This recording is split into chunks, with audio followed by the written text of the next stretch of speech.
This is Pet Life Radio. Let's talk pets. Welcome to the Human-Animal Connection Show, where we believe we can communicate with all animals. Join us as we explore the 33 principles and healing methods of the human-animal connection. As animal lovers, we know that you share our commitment to making the world a kinder place for all creatures. Together, let's embrace the transformative healing power of the human-animal connection. Hello, everyone. Welcome to the Human-Animal Connection podcast. I'm your host, Jeannie Joseph, and I have a most delightful guest. I have Penelope Smith, and she is the author of Animal Talk and Animal Spirit.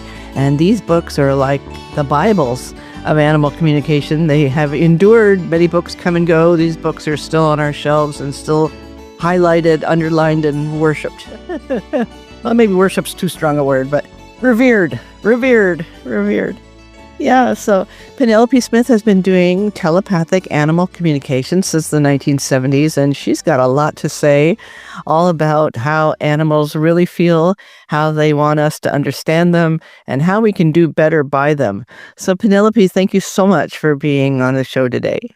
You're very welcome. Nice to be here. Thank you.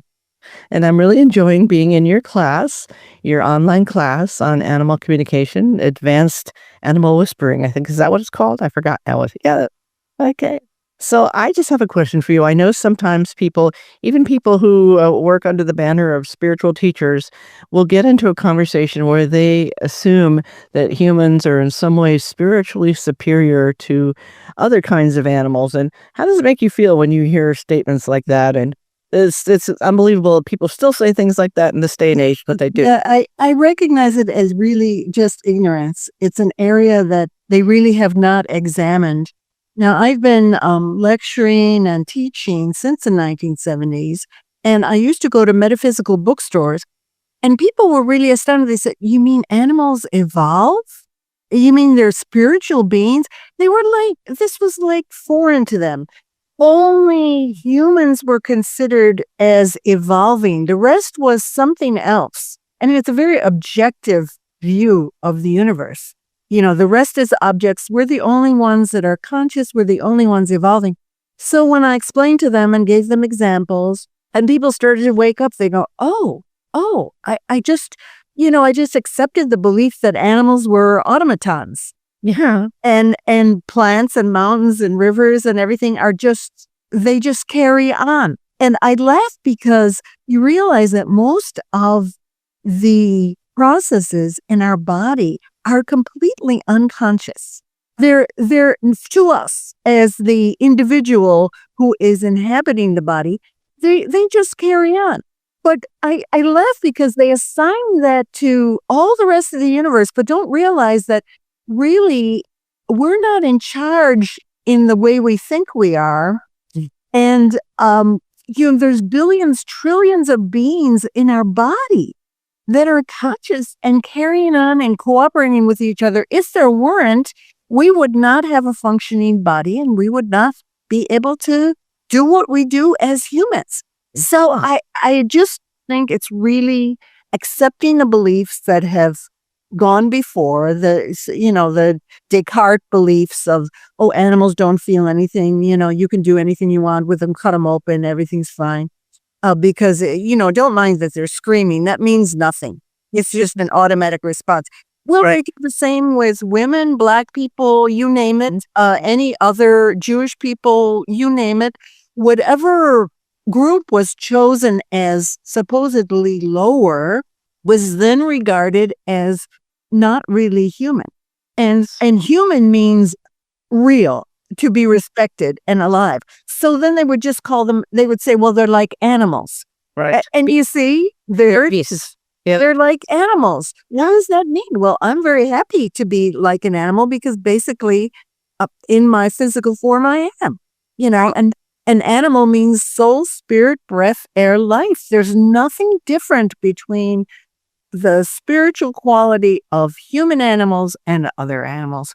So I just look at it, but I woke a lot of people up. I mean, people just shifted out of that old paradigm And many people who couldn't communicate with animals, like, the shamanic people were similar. They go, well, power animals and spiritual guides. And I go, it's the same thing. You're ignoring your domesticated animals, but the telepathy that you're doing with the power animals and your other spiritual guides, it's all the same. So why don't you communicate with your animals that are right there and cultivate their wisdom? And the same thing happened with them. People went, oh my gosh, oh my gosh, oh my gosh. And they became animal communicators. I mean, that again was in the 80s. And just this constant shifting of consciousness.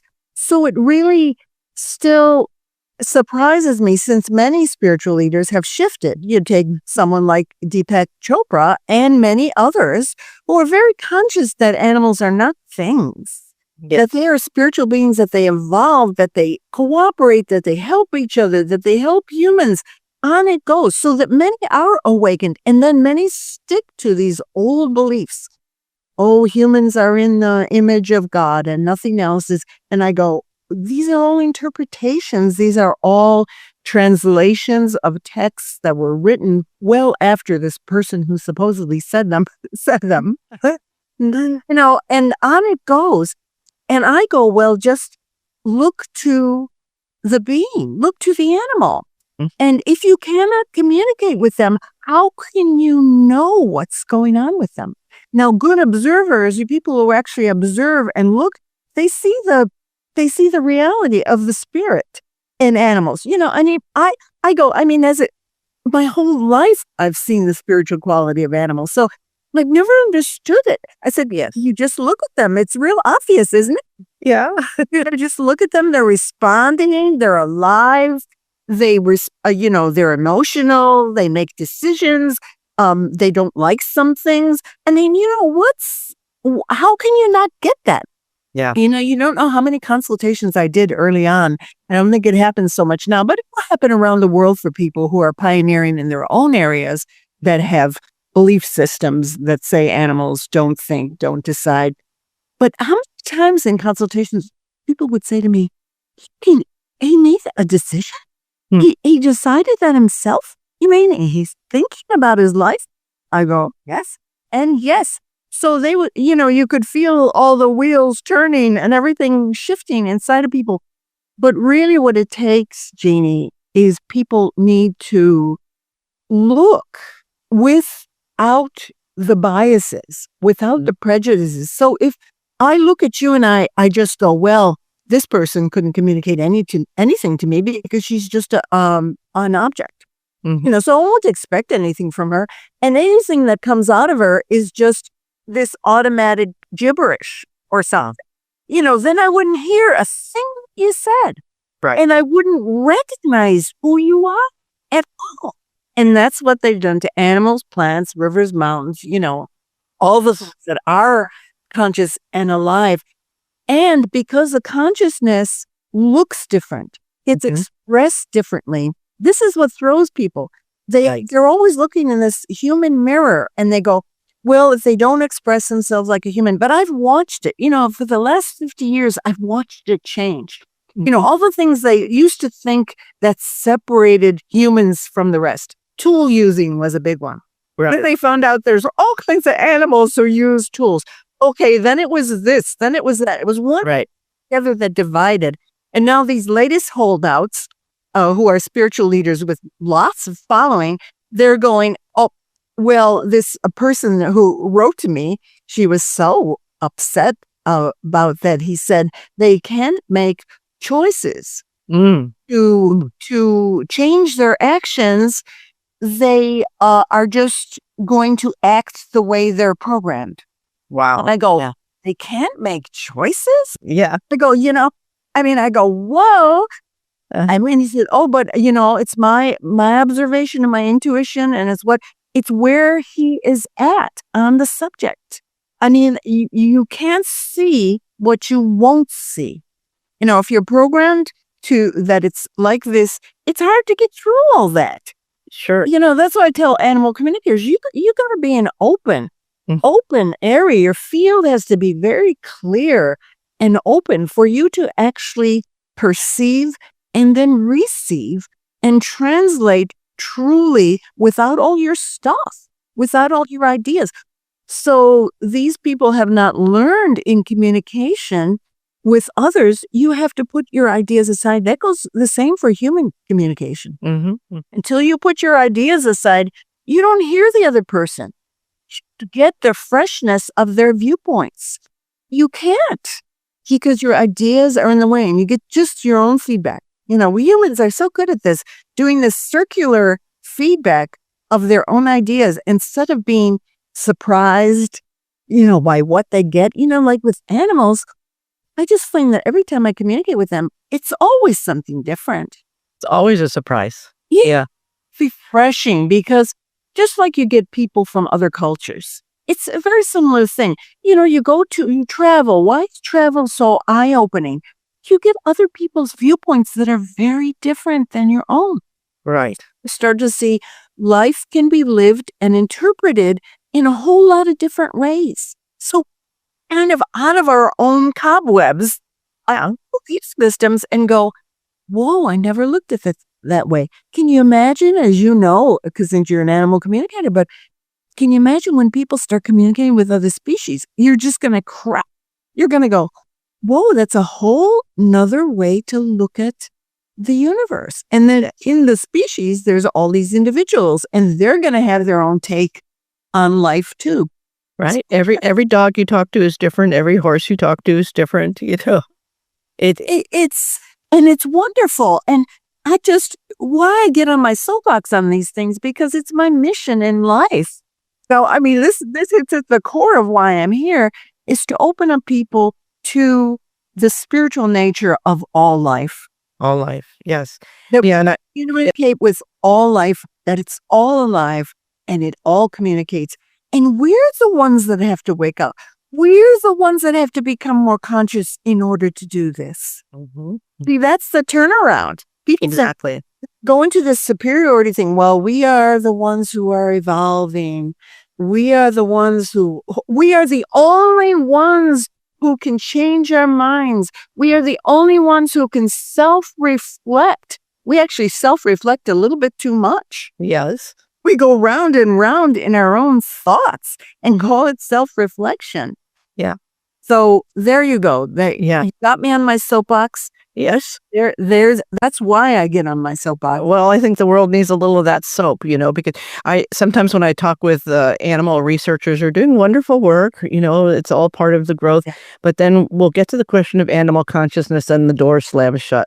And sometimes they'll tell me, well, I think that too, but I would never say that out of public. Don't quote me. You know what I mean? Because it's still so risky for them to. It's changed a lot. Yeah, I know that it's still. People, that paradigm is so rigid, and how you are accepted as a researcher and a scientist is very rigid still. And at the same time, it's changed so much. I've watched it, over 50 years, I've watched it change. How people allow now that animals think, they make decisions, they have complex communication systems. They never would say that. They never say that animals had feeling. Since they were looking at it, that it was all automatic, they would study deer leaping around and playing with each other. Okay, they couldn't say the word play because that was too human. That was being anthropomorphic. And finally, researchers would say, well, there's no other reason for it. I can't find any other physical evolutionary reason why they should be leaping around in this field with each other and playing and look like they're tagging, then they play. Now, it may have taken them years to come to that conclusion. Yes. But it has changed so much. And now you get whole groups of scientifically oriented people who are scientists, who are researchers.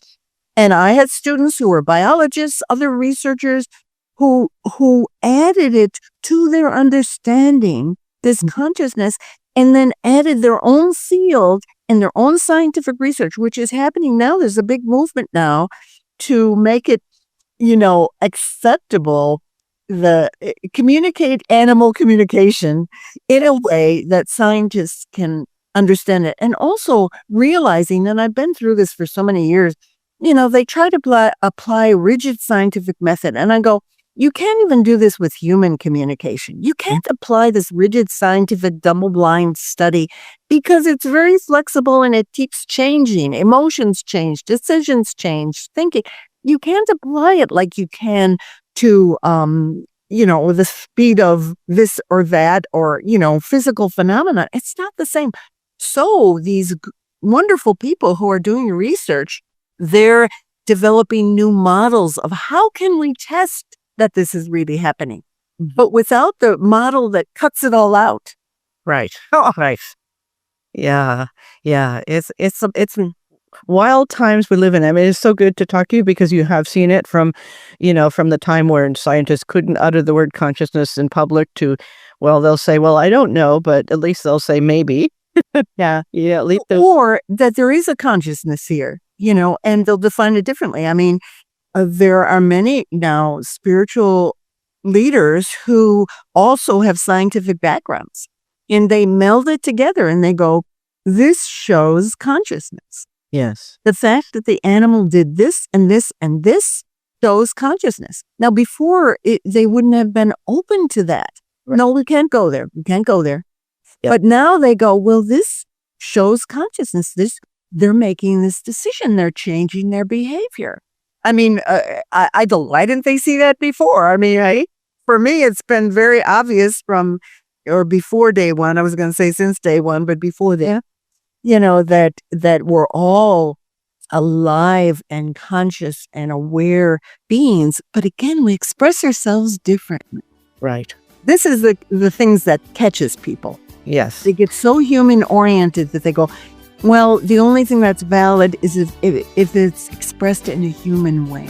Right. Language or, yeah. Lost it. Yeah. Lost it. Yeah.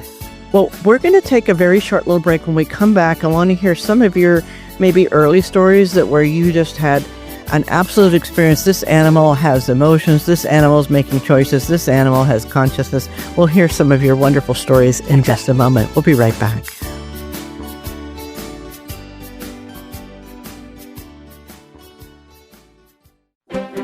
You know the expression, cats have 9 lives. Well, what if you can give them one more? The Give Them 10 movement is on a mission to help give cats an extra life. How? With spay and neuter. Spaying or neutering your cat helps them live a longer, healthier life. And it helps control free-roaming cat populations too. Learn more about the benefits of spay and neuter and meet Scooter, the neutered cat, at GiveThem10.org. That's GiveThem10.org. Hey friends, if you like what you're hearing and want to learn more, check out Dr. Joseph's book, The Human-Animal Connection, Deepening Relationships with Animals and Ourselves. Or visit the website, thehumananimalconnection.org, to book an online consultation. Thank you for loving animals. Now back to the show. Let's Talk Pets on PetLifeRadio.com.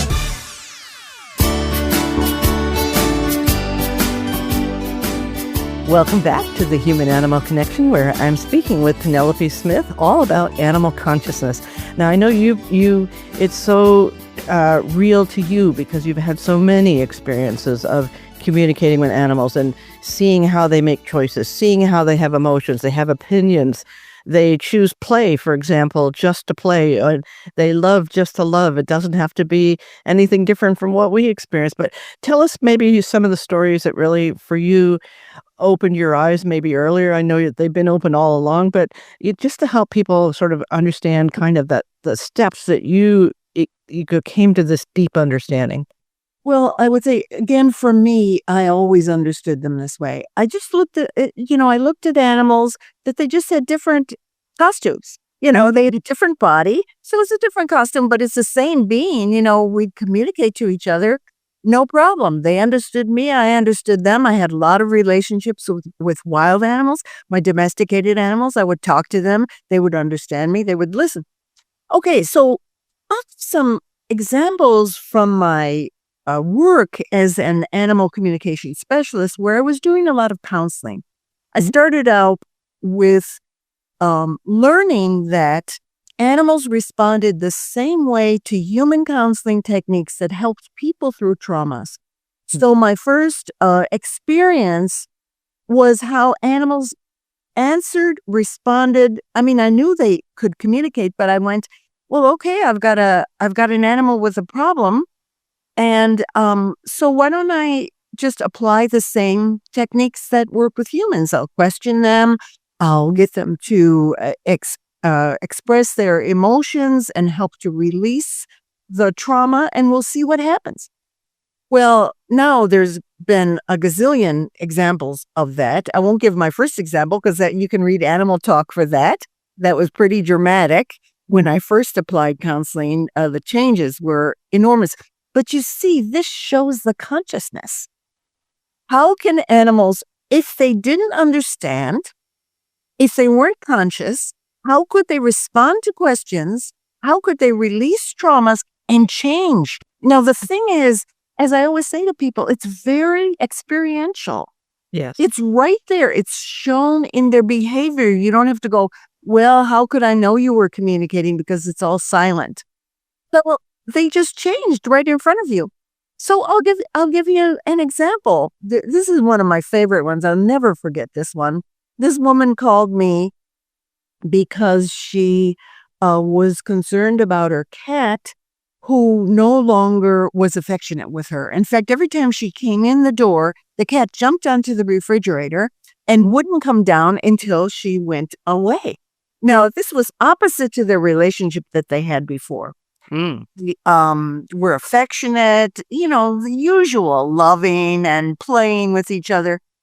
And so she was very concerned. And so this one was done in person. In the early days, I did a lot of communications in person. And so I knew nothing about the woman. I knew nothing about her life. I knew nothing about her cat. I went in there, I sat down, and sure enough, her cat was on the top of the refrigerator. So I began to communicate with the cat and asked her, so what's the scoop? What's going on? Why do you jump up to the refrigerator when your person comes in? What's happened? So she explained to me. She said, my person has stopped going to her meditation classes. I came here to help her to evolve spiritually. Mm-hmm. And I was very happy when she was going to her meditation classes. I could see the changes. And in fact, we loved meditating together. Okay, but then she stopped going and she's been very anxious and she wants to be close to me, but I won't be close to her until she does what she's meant to do on her spiritual path, because that's what I'm here for. So because the person wasn't listening to her, the cat just said, I'm going to sit up here on the refrigerator till you get it. Yeah. So the woman said to me, well, yeah, I stopped going. I mean, I didn't know anything about this woman going to meditation classes. She said, yeah, I stopped because I started working overtime. And then when the overtime, and we made more money. And then when the overtime ended, my boss said, well, we have an opportunity if you want to keep on. We've lots of work. She continued because she wanted to make more money, but that meant no more time for meditation classes. So she was working, making a lot of money, and her cat noticed this. Yeah. And noticed that she also was getting less aware, less evolved. She was going down the tubes. Okay, cat. And so the woman said, yeah, I just got into the money thing. I just really got to be a really, wow, thing for me to have more money. Uh-huh. And I realized that, I was definitely getting more anxious and my life was getting more frazzled. And I said, well, if you want your cat to respond well to you, then you're going to have to go back to your meditation classes and take your money motivation out the door, And she said, I didn't quite say it like that, but, that was kind of the cat's viewpoint. Right. And she said, yeah, I really realized that. And, I knew my cat understood me. I knew my cat was taking care of me. I didn't realize that she had, as you said, come here as a guide for me. And now it makes total sense. She said, yeah, I will go back.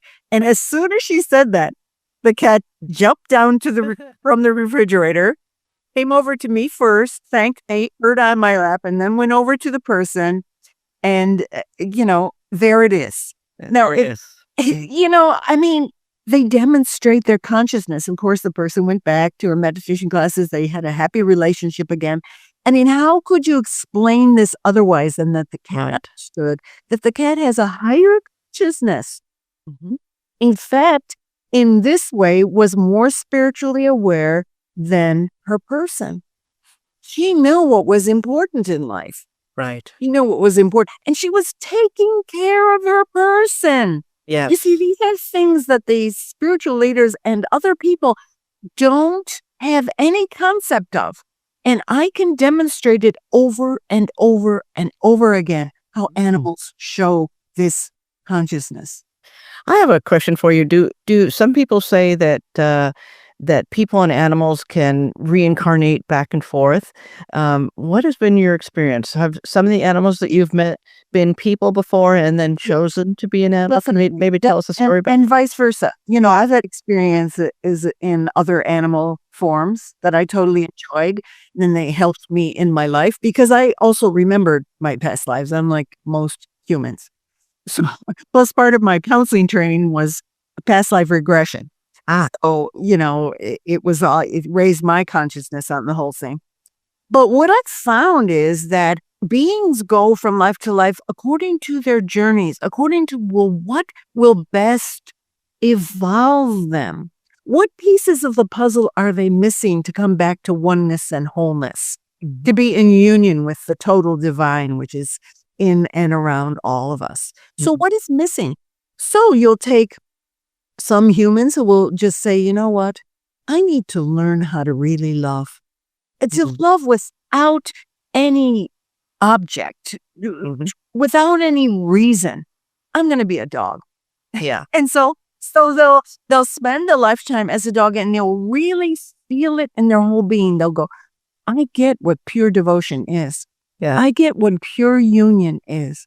I get it on a whole nother level. So then they go back, then the next lifetime, they go back to being human and apply what they learned. They're more generous, they're more loving, they may work with animals or they may work with other humans, helping to care for them, helping homeless people, whatever it is.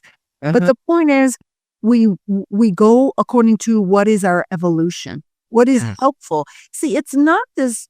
Again, there's this old style thinking that, okay, since animals are lower, well, if you're bad this lifetime, you've done evil things, you're going to be a microbe or you're going to be a frog or whatever. What's that mean? I mean, that makes me sick to even think of that because microbes and frogs have incredible consciousness, incredible awareness about who they are in the web of life, and also their awareness of themselves as spiritual beings living a different experience, living as a frog, living as a microbe, living as a human, which many humans do not have. Yes. You see, the mind thing of humans, while we have definitely incredible powers of creativity with our minds, we also have a trap here.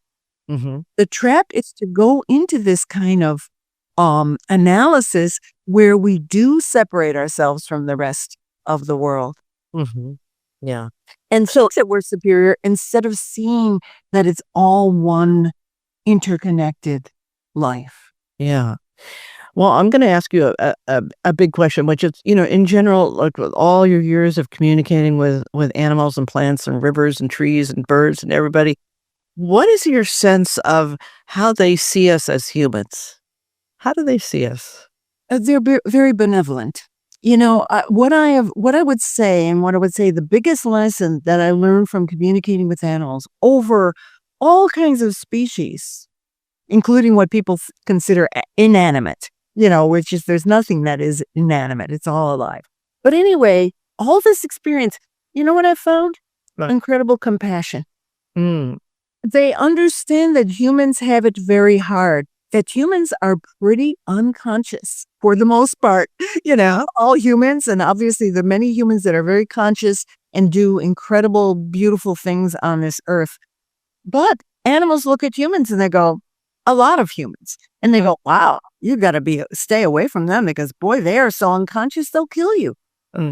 Or they'll kill each other, or they'll kill themselves, you know. So there's a caution, say among wild animals, obviously a good caution. There's also a compassion. So when you do connect, when you can reach out, or even when you need help, how many stories are there, documented stories of animals who supposedly can eat and hurt humans, take in human babies who are lost, you know, and these are documented stories. I mean, or take care of them or lead people to them to save a child who's injured. I mean, there's all kinds of, again, documented stories. So I just go, animals have, again, a reasonable fear. You got to be afraid of what can hurt you.